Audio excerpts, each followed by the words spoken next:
audience, what is the significance of innovative drive and simple technologies on the economic development of emerging countries?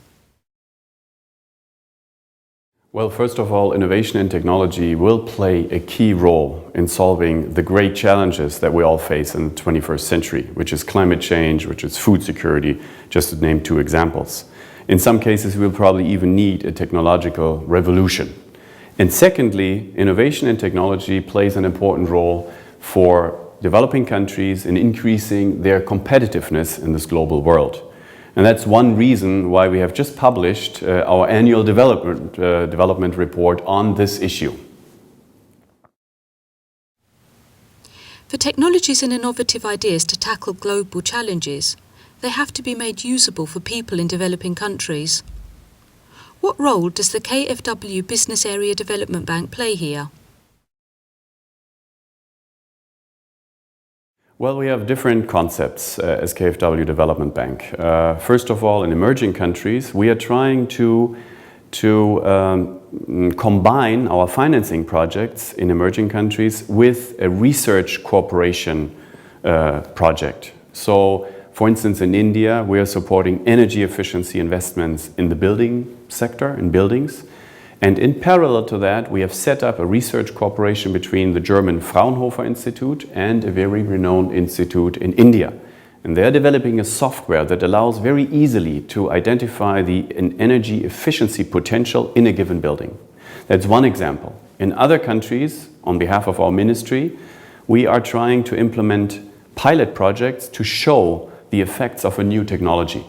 For instance, in India, we are supporting telemedicine, where a hospital in Hanoi is able to consult and advise doctors in very remote rural areas on very difficult cases. The implementation of technology usually requires the relevant skills of people in developing countries. Which conditions must technology fulfill to become a creator of jobs, and how can this be realized? Well, one important precondition is education. So we have focused in the past very heavily on primary education. Now vocational training is important, to set up vocational training schools. And higher education for emerging countries becomes more and more important.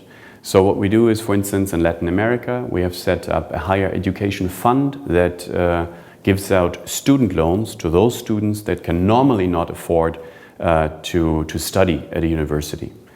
On the other hand, though, education is an important precondition, but it doesn't solve the whole problem. You also need companies that ask for more people. So what we do is we support small and medium-sized companies to help them with financing to grow and to innovate in order for them to allow to employ more people. How significant is the social entrepreneurship model for the success of development cooperation here?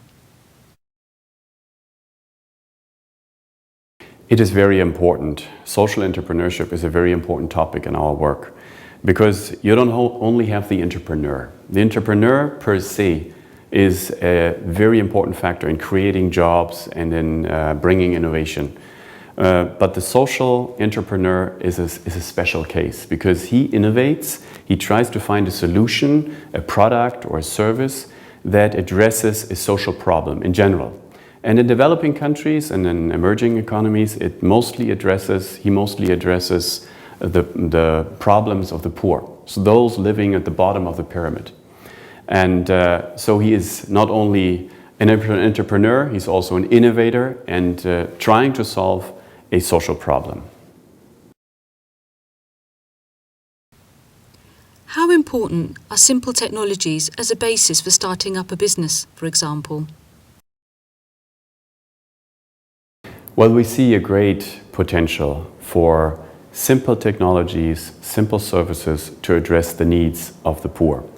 They have to be easy to use, easy to apply, and at the same time address a problem for the poor. And then we see that there is a large ability or a large willingness to pay for these services, even for those that have very, very little money available. How do you support these types of startups? Well, an example of our support, for instance, is that we supply equity for social entrepreneurs. Because mostly with their ideas, they're perceived as being quite risky by a bank. So what they need to get started, they need equity to cushion the risk. So with funds from our ministry and our own funds, for instance, in India, we are a key investor in an equity fund, a Vishka equity fund. And that equity fund invests in specific enterprises, social enterprises that get started. For instance, those that have a new idea for usage of solar energy, or another example is a company that has come up with an idea to put automatic teller machines in rural areas that do not need electricity from the net, but they take the electricity from solar energy. In your experience, in which areas of basic needs is support most necessary? Well, we feel there are three areas where we see a tremendous demand. One is in the whole area of food security. It's not only being more productive in agriculture, it's not only the production process, it is more and more to produce higher quality food with the nutrients that people need. So that is one area. A second area is everything connected with clean water. To treat water and to allow people to have access to clean water in arid regions. And the third area actually is health. There are a lot of diseases, there are so-called neglected diseases that are not being researched enough. So we are trying, with the help of our ministry, to put more research efforts into these diseases, to come up with medicines or treatments to allow to treat the poor that suffer from those diseases.